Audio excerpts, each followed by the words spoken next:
Tenang. Tenang. Mengantuk Okey, ada rasa mengantuk? Okey, dekat sini saya ingin kena banyak bersenam tu. Sebab kalau nak ikutkan, lepas makan kita mengantuk, bermakna gula dalam badan tinggi tu. Oh ya. Kena jaga Okey, sentuhan menenangkan tubuh kembali seimbang. Faham tak apa yang saya cakap ni? Sentuhan menenangkan tubuh kembali seimbang. Faham tak? Untuk kita perhalusi, bila lepas makan kita mengantuk kan? Okey, bila kita cuba minta kawan sebelah kita tepuk ataupun urut sikit je, kita rasa segar tak? Segar kan? Itulah realiti holistik. Okey, itulah realiti holistik dalam urutan tradisional Malaysia yang kami jalankan. Okey, itu ada A. Okey, untuk I pula, kami membantu pelanggan untuk menjaga kesihatan daripada segi macam tadi, lepas makan kata ngantuk kan. Bila ngantuk selalunya kita pergi kursus, dia akan suruh, okey bangun. You all bangun kan? Okey, lalu lakukan renggangan. Korang buat tak? Buat kan? Segar tak? Macam tu lah yang kami akan buat. Especially kalau customer datang. Okey, saya beritahu kepakaran saya dulu saya kenalkan. Okey, saya dikenali sebagai Oshin Su. Saya adalah seorang terapis urutan tradisional dan penjagaan wanita. Sebab Lani banyak wanita-wanita kena meroyan dan bentan susu. Pernah dengar tak? Benar kan? Okey, saya salah seorang terapis di bawah Tauliah Jabatan Kemahiran Malaysia dan pengamal perubatan tradisional Kementerian Kesihatan Malaysia. Dalam tim saya ada 4 orang. Sebab kami semua sertifikat diploma dan kami akan pergi ke lanjutan lagi.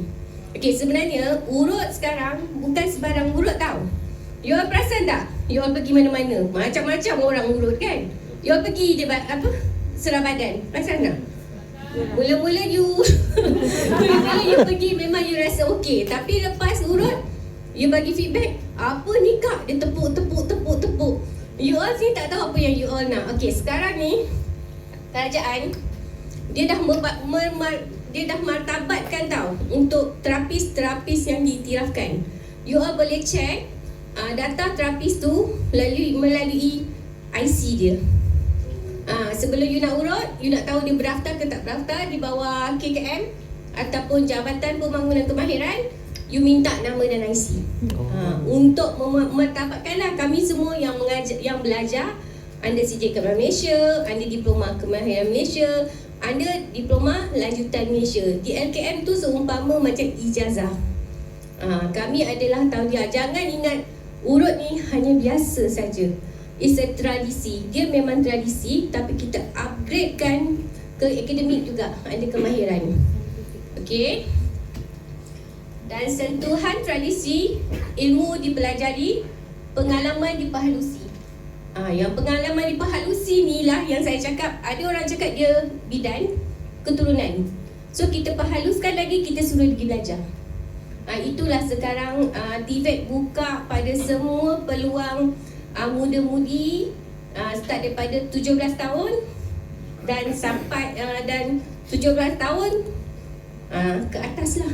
Dia tak ada stop. Umur 70 tahun pun boleh belajar lagi untuk menjadi tukang urut.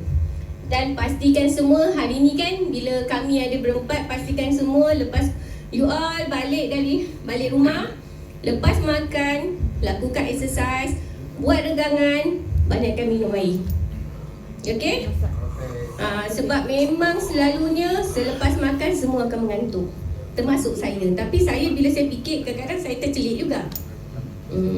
Okey, itu saja daripada kami di Legacy. 4 orang terapis, seorang homestay, owner homestay, lagi seorang protector, lagi seorang yang buat apa? Buat hibah. Okey, itu saja. Terima kasih.